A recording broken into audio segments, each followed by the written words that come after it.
One of the most surprising secrets about The Big Bang Theory is the real-life romance between two of its main stars. Kaley Cuoco, who played Penny, and Johnny Galecki, who played Leonard, actually dated in secret for about 2 years.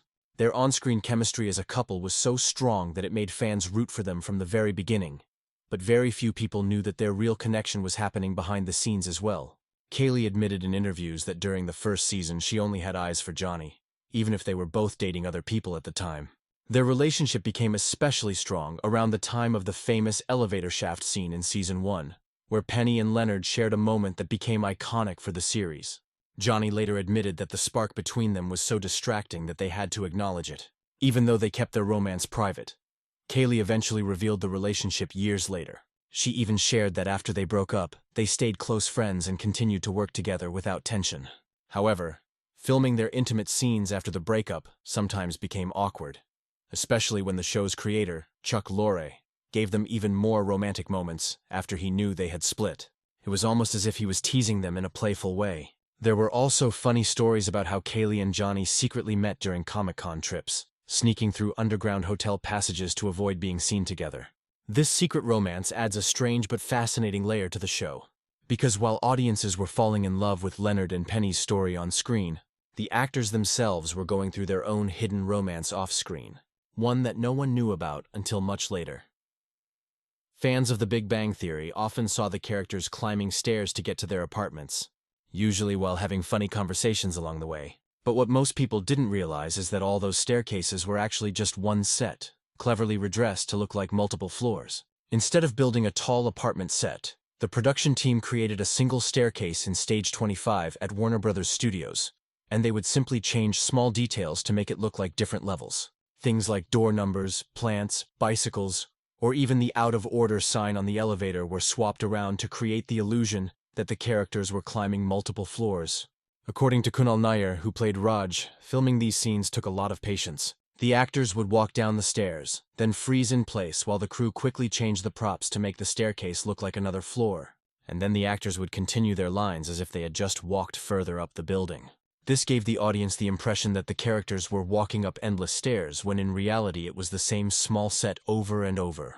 To make it more realistic, the staircase was built by digging into the stage floor so that the actors could actually walk downward, which gave the illusion of continuous stairs. The set design was so effective that most fans never noticed the trick. If you watch closely, however, you can see the same scuff marks and light fixtures no matter which floor the characters are on. This is one of those little secrets that shows how creative television production can be. Instead of spending money to build multiple staircases, the crew found a way to make one staircase look like many, and they pulled it off so well that millions of fans believed it for 12 years. While the staircase filming secret is already strange enough, there was an even weirder fact about that set. Kunal Nair once revealed that Johnny Galecki had a very unusual habit while filming. At the very bottom of the staircase set, where the cameras never showed, Johnny would stick his used chewing gum to the wall. He did this not just once or twice, but for the entire 12 years that the show was on air. Over time, the wall became covered with hundreds, even thousands of pieces of dried gum. Kunal joked that it was like a hidden gum wall that no one outside the cast and crew knew about. When the story came out, it shocked fans, and even made headlines because it was such a bizarre behind-the-scenes detail. Imagine being a visitor at the studio and finding a wall covered in chewing gum from one of the show's biggest stars. Some fans even said they would love to own a piece of that gum as a strange piece of memorabilia. While it might sound gross, it also makes the set feel more human. The actors weren't just performing, they were also living their daily lives there, and habits like chewing gum carried over into the space. This weird secret makes you see the show's set in a completely different way. What looked like a normal staircase on television was actually not only a cleverly built stage trick, but also a place where Johnny Galecki left a very personal, if strange, mark during the entire run of The Big Bang Theory. Another surprising fact about The Big Bang Theory is that many of the actors had real musical skills, and some of them even performed on the show.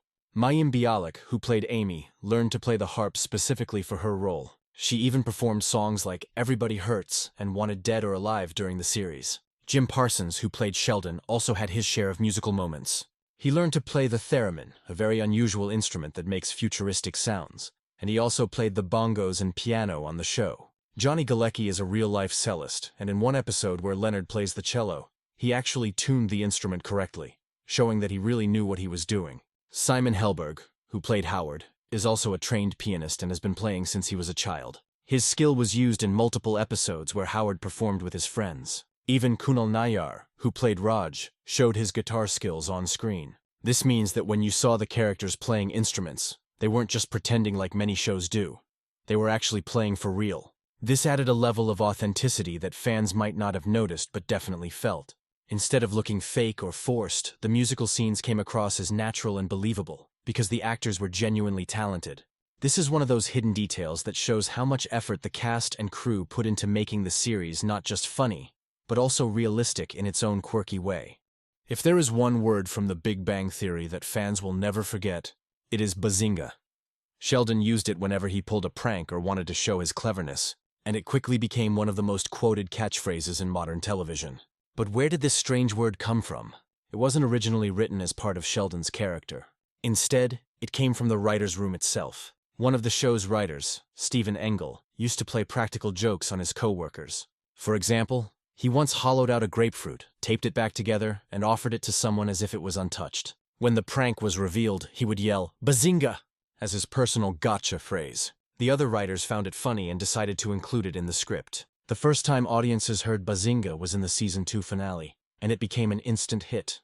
Jim Parsons, who played Sheldon, delivered it in such a unique way that it sounded both nerdy and hilarious. Fans loved it so much that the writers continued using it, although they later reduced the number of times it appeared because they didn't want it to get old. The word became so popular that in 2012, scientists even named a newly discovered species of bee glossa bazinga. They chose the name because, just like Sheldon's playful trick, the bee had fooled researchers into thinking it was another species. This shows how deeply the phrase connected not just with fans of the show but also with popular culture. Bazinga is more than just a funny word. It became a cultural symbol of the show's humor and Sheldon's unique personality. While Sheldon had bazinga, the show also included another fun piece of wordplay that many fans might not have noticed. In Season 10, Penny and Amy used something called ubby-dubby, a playful secret language. Ubby-dubby works by inserting ubby before each vowel sound in a word. For example, hello becomes hubalubo. This language wasn't invented for The Big Bang Theory. It was originally popularized by a children's TV show on PBS in the 1970s, called Zoom. The creators decided to bring it back in one of the episodes, as a way for Penny and Amy to communicate secretly. In the story, whenever Sheldon and Leonard switched to speaking Klingon, the girls responded with ubby-dubby so that they could also have a private code. This was a fun and clever way to give the female characters their own nerdy inside joke. It also reflected the show's habit of mixing real cultural references with fictional elements. Most casual viewers probably just laughed at the strange sounds without realizing that ubby-dubby had its own history outside of the show. For longtime fans of Zoom, it was an unexpected throwback, while for younger fans, it introduced them to something entirely new. This little detail shows how the writers enjoyed adding layers of humor that worked on different levels. Some jokes were easy to understand right away, while others were hidden gems for people who paid closer attention. Another weird but fascinating secret in The Big Bang Theory involves Sheldon's wardrobe.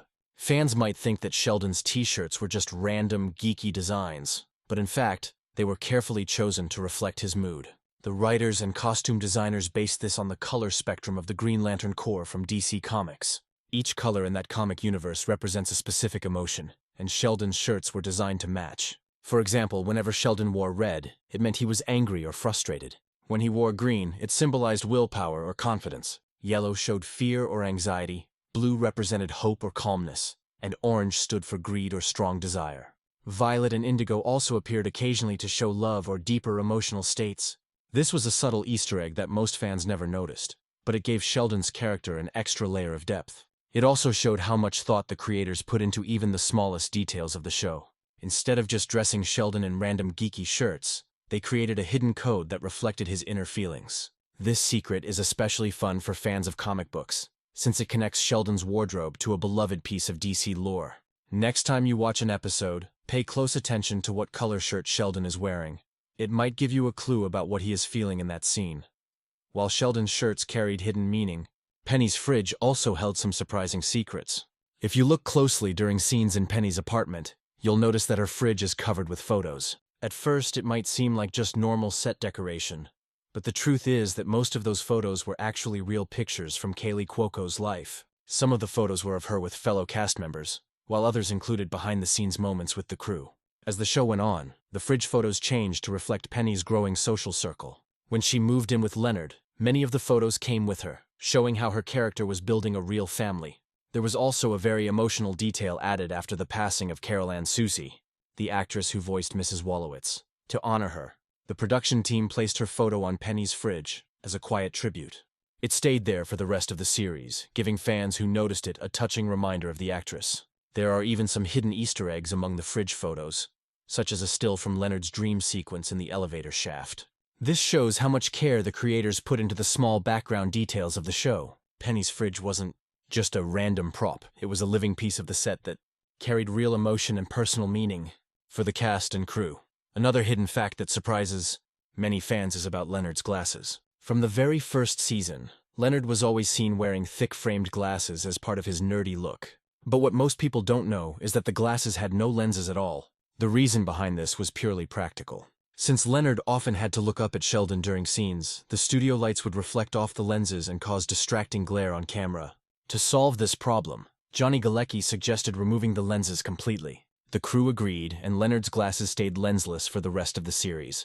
This was a clever solution that not only avoided technical problems, but also created one of Leonard's most recognizable features. Fans often joked about how Leonard was always squinting or acting like he was nearsighted, even though his glasses didn't actually do anything. It became one of those little quirks that added to the comedy of the show. What's funny is that many viewers never noticed the missing lenses until they were pointed out. Once you know the secret, it's impossible not to see it. Every time Leonard adjusts his glasses, you can clearly see there's nothing in the frames. This is one of those behind-the-scenes tricks that shows how TV production often requires creative solutions, even for something as small as a pair of glasses. The Big Bang Theory was full of Easter eggs, and some of the cleverest ones involved numbers. Sheldon's favorite number, for example, is 73. At first it seems random, but in one episode he explains why it is special. 73 is the 21st prime number, and its mirror 37 is the 12th prime. If you multiply 7 by 3, you get 21. On top of that, in binary code, 73 is written as 1001,001, which is a palindrome. All of these patterns make it the perfect number for someone like Sheldon, but there is an even deeper connection. The 73rd episode of the show was the one where this explanation appeared. And Jim Parsons, the actor who played Sheldon, was born in 1973. Another number Easter egg involves Amy's apartment number, which is 314. This is a nod to the mathematical constant pi, 314, reflecting Amy's scientific background. Even Will Wheaton's house address on the show was a reference, 1701, the registry number of the USS Enterprise from Star Trek. These clever little details show how much thought the writers put into rewarding fans who paid close attention. It wasn't just about telling jokes, it was also about creating a world full of hidden connections for science and pop culture enthusiasts to discover one of the most iconic props in Sheldon and Leonard's apartment is the whiteboard filled with equations. Many fans assumed the formulas were just random scribbles, but they were actually authentic. The show hired Dr. David Saltzberg, a real UCLA physicist, as a science consultant. Every week he checked the scripts for accuracy and filled the whiteboards with real scientific equations. Sometimes the formulas reflected current discoveries in physics, and other times they were playful Easter eggs. For example, in one episode, the board included an equation from Raiders of the Lost Ark that contained a known error, added as a little joke. This attention to detail gave the show a level of credibility that set it apart from other sitcoms. Even though most viewers didn't understand the math, it looked convincing because it was real. In fact, some scientists and researchers even submitted their own work to be featured on the boards. While the actors themselves often admitted they had no idea what they were saying, the authenticity made the show